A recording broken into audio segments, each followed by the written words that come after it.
Tiens, on dirait que les sangliers sont de retour. Est-ce que c'est un hasard?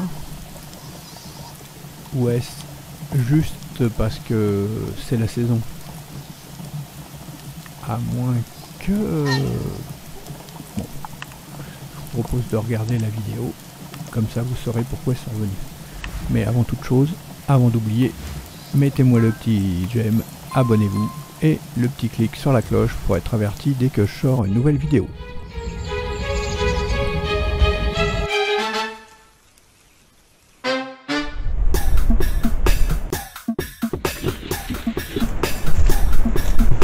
Donc voilà, là il y a quelques traces. Il y a même des poils. C'est pas mal frotté.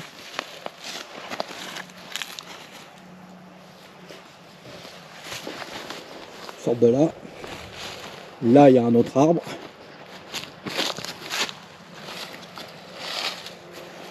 On voit que c'est assez frais.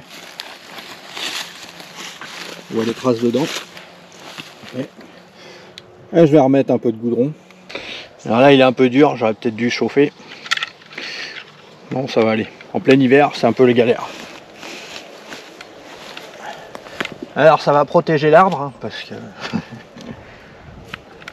les sangliers se sont un peu énervés dessus. Il aurait été un tout petit peu plus chaud, je l'aurais mis au soleil, ça aurait été mieux. Là, comme vous voyez, c'est un peu raide à étaler. Si je mets comme ça. Et là, ça sera net, on verra tout de suite s'ils viennent. De toute façon, ils vont venir. Et voilà, on n'a plus qu'à attendre et on regardera les vidéos. Bonjour les amis, donc j'ai mis 2 caméras chasse. Et oui, il y avait 2 arbres avec du goudron de Norvège. Alors le goudron de Norvège, attention, on ne le met pas n'importe où, n'importe comment. C'est réglementé. Parfois, à certains endroits, ça peut être interdit. Il y a également des périodes à mettre ou à ne pas mettre. Je l'ai mis moi pour protéger les arbres, hein, vous avez vu qu'ils étaient un peu abîmés. En plus de ça, eh bien, je l'ai mis avant l'ouverture de la chasse pour éviter que ça soit un peu trop le bazar. Donc comme vous voyez le lièvre à droite, tac, il allume. En fait on voit une lumière, en fait c'est la deuxième caméra. La deuxième caméra, vous voyez, je l'ai positionnée un peu trop vers le bas, donc il n'y aura pas beaucoup d'images de la deuxième caméra, celle qui est alimentée par un panneau solaire. Puisque bon je l'ai mal cadré, donc c'est pas terrible. Je vais mettre juste quelques images, comme ça vous voyez en même temps l'arbre qui est à droite est visible sur 2 caméras en même temps. Mais dès que les sangliers vont arriver sur le deuxième arbre, je retirerai cette deuxième caméra. Alors vous voyez, en fait ça fait un éclairage à chaque fois comme s'il y avait une lampe, mais en fait c'est les LED infrarouges qui font ça. Comme c'est filmé avec une autre caméra nocturne, et bien on a l'impression que c'est un éclairage, mais en fait il n'y a aucun éclairage visible, hein. C'est pas comme si c'était avec un spot avec une lumière. Là ça les ferait tous partir. Alors vous voyez, en fait ils ont mis je crois 2 jours avant de venir. Alors si vous mettez du goudron de Norvège, ça va pas faire apparaître des sangliers d'un coup. S'il y en a pas, il y en a pas. Là ils étaient pas là, ils étaient pas dans le coin. Par contre quand ils passent, ils viennent se frotter à l'arbre, même se frotter même très fort. Et le goudron durera très longtemps, et puis ça protège un peu l'arbre, parce que vous avez vu comme quoi l'arbre était pas mal abîmé. Alors regardez là ce que j'ai entouré. Il y a un pivert sur cet arbre. Vous voyez? Au départ, je voyais pas ce qui se passait, je croyais que la caméra n'avait rien filmé. Alors regardez également les oiseaux qui vont s'envoler. J'ai mis la scène au ralenti pour que vous puissiez les voir. Alors on dirait que le premier est un pivert, le deuxième aussi, et ils sont suivis par 2 corbeaux. Peut-être qu'il y avait un couple de pivers qui se sont fait chasser, je sais pas. Donc regardez également les dates en dessous, en bas. Donc on est le 25 septembre. La chasse n'était pas encore ouverte.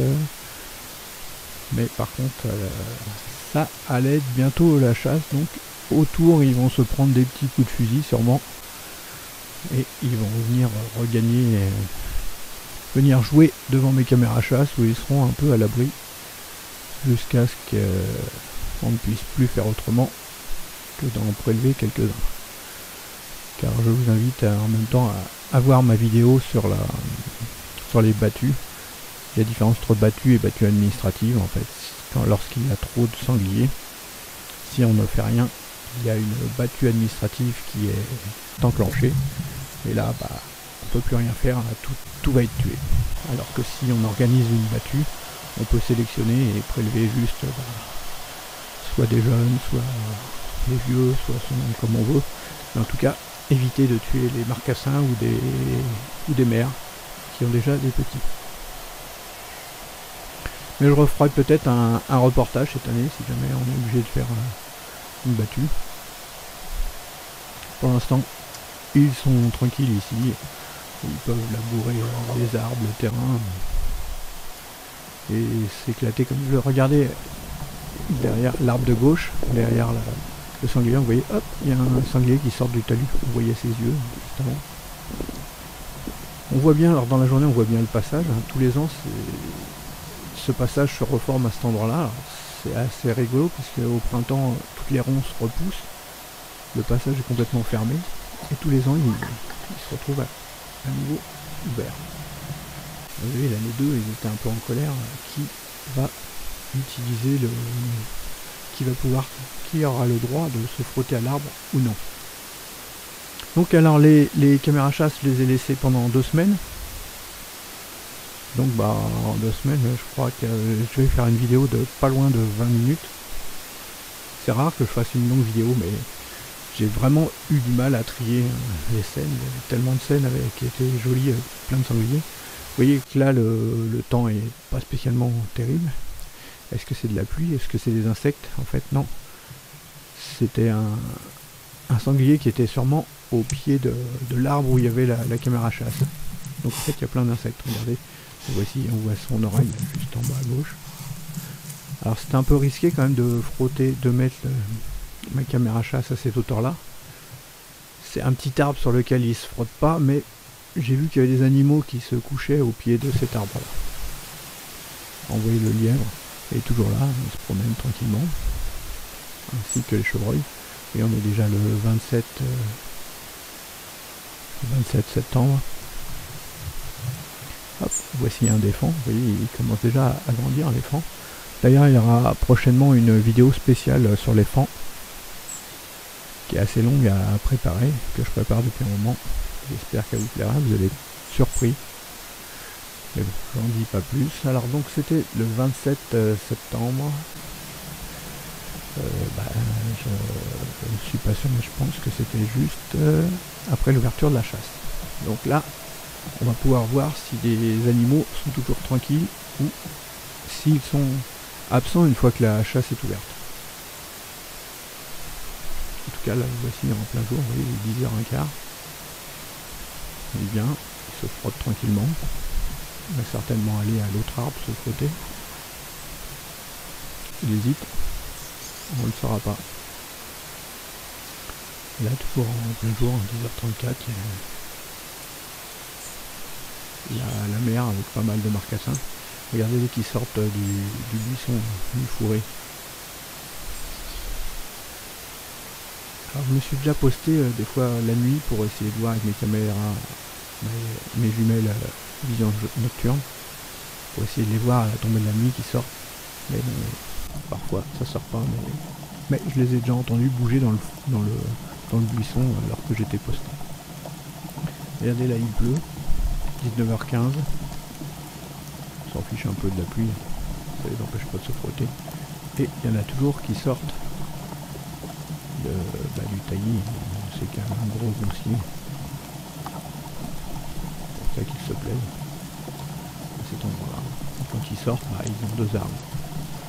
2 chênes qu'ils ont complètement labourés, mais qui me permettent d'avoir de belles vidéos. Ah oui, là, au début j'avais mis que sur un arbre, il se frottait que sur un arbre. Quand j'ai vu qu'il y avait quand même beaucoup d'individus, j'ai mis sur le 2e arbre. Regardez l'autre qui a grimpé dessus. Il a grimpé sur l'autre sanglier. Avec ceux-là, ils sont quand même un peu plus gros. Alors on voit qu'il y en a un peu de tous les âges.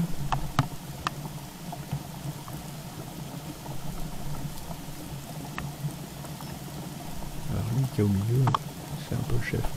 Regardez quand il s'approche, les autres, ils font pas les fiers. Donc là nous sommes le 27 septembre. Vous aurez des images jusqu'au 2 octobre pour cette 2 octobre pour cette vidéo. Vous voyez, apparemment ce jour-là il pleuvait bien. Regardez comme elle est tranquille, elle s'allonge et elle pousse l'autre. Dégage, c'est mon arbre. Alors, ils sont toujours en bande. Et hop, on passe d'un arbre à un autre. Ils sont heureux comme tout.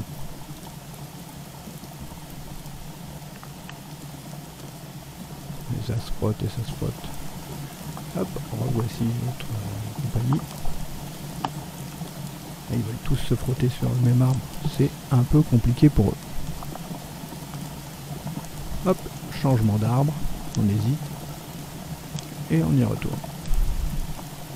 Alors quand ce sont des mâles, vous verrez qu'ils mettent des coups avec les dents. Sur l'écorce, là, ils se frottent simplement pour écraser un peu les insectes.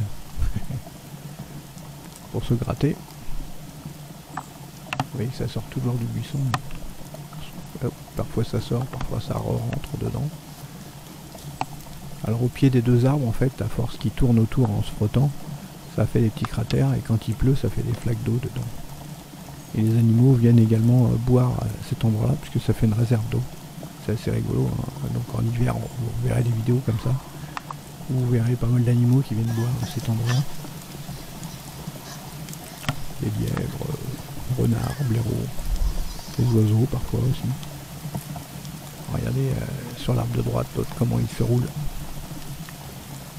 Et là les deux jeunes, les bêtes rousses là qui se poussent, qui se chamaillent.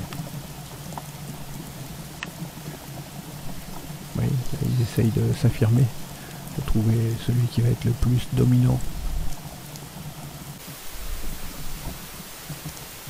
Alors on est le 27 toujours, on est le soir. Revoici la petite famille avec des sangliers de plusieurs générations.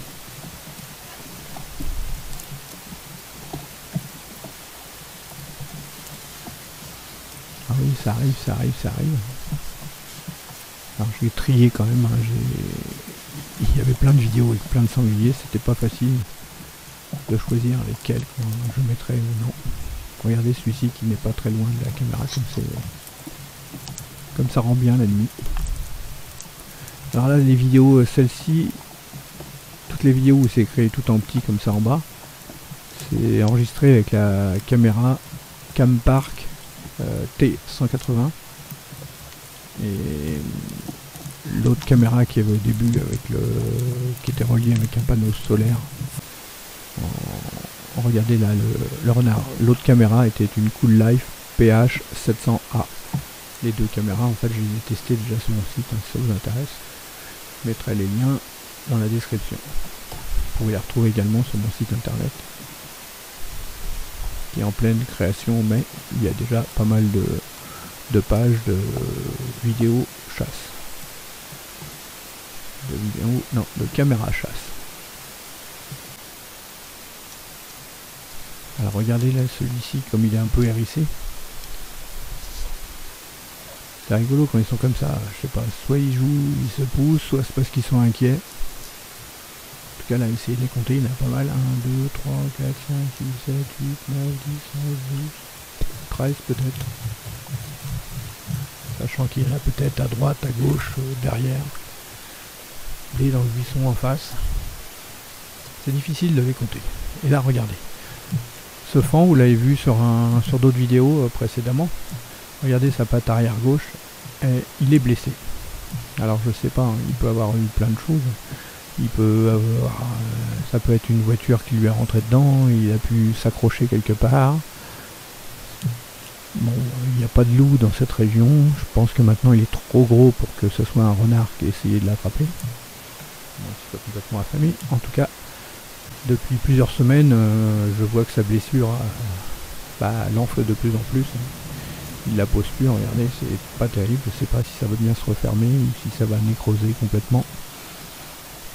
Mais bon, il est sous surveillance à l'aide de toutes mes caméras. Ah, nous voici déjà le 30 septembre. Il est 20h06, donc là cette saison il fait nuit. Mais vous voyez que la caméra éclaire pas mal quand même la nuit. Alors les caméras de nuit, il faut savoir que selon la hauteur et l'inclinaison à laquelle vous mettez la caméra chasse, ça peut être plus ou moins bien. Si elle est trop basse, ça va faire une grosse lueur vers le bas. Alors si vous la mettez trop haute et inclinée vers le bas, ça va faire une grosse lueur.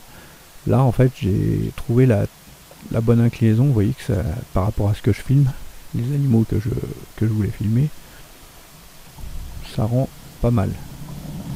Par contre c'était un peu risqué pour la caméra chasse, puisque si un animal s'était frotté dessus, elle aurait été peut-être un peu écrasée. En tout cas je l'aurais retrouvé par terre, certainement. Je ne sais pas dans quel état, mais heureusement pour moi ça ne s'est pas passé. Alors le goudron, parfois j'entends certains qui disent voilà, c'est pas naturel, c'est pas très écologique, c'est plein de remarques un peu bizarres. En fait le goudron, c'est le goudron de Norvège, il s'appelle également goudron végétal. C'est un produit à base de produits naturels. Rien à voir avec le goudron que l'on met sur les poteaux électriques par exemple en bois, les poteaux de téléphone en bois, enfin toutes ces choses là, ou goudron qu'on met sur les routes, qui est plein d'hydrocarbures. Là c'est vraiment un goudron végétal. Donc ça attire les sangliers, mais ça protège également les arbres. Si vous avez des plaies sur des arbres, vous pouvez en mettre. Seul risque, c'est que ça attire des sangliers également et qu'ils s'y frottent. Bon là, ça évite en fait qu'ils aillent se frotter sur tous les arbres. En fait, vous choisissez un arbre ou deux arbres et puis ils se frotteront sur cela plutôt que se frotter partout. Vous voyez sur la gauche, il y a un sanglier qui est là, on dirait qu'il dort. Il est allongé, il surveille ses enfants peut-être. Je sais pas si c'est un mâle ou une femelle, là c'est difficile à voir. On voit pas le museau, on voit rien. On voit les yeux qui s'ouvrent de temps en temps, peut-être qu'il somnole. C'est assez rare de les voir comme ça couchés. Alors là, regardez, la caméra a eu très chaud. C'est un chevreuil, un brocard. Vous voyez, en fait, il y avait une petite branche, donc en fait, il se frottait un peu dessus, et il était vraiment à ras de la caméra. Ouf, il repart. Donc j'ai eu chaud, la caméra ne sera pas endommagée. Et voici le renard qui passe à nouveau.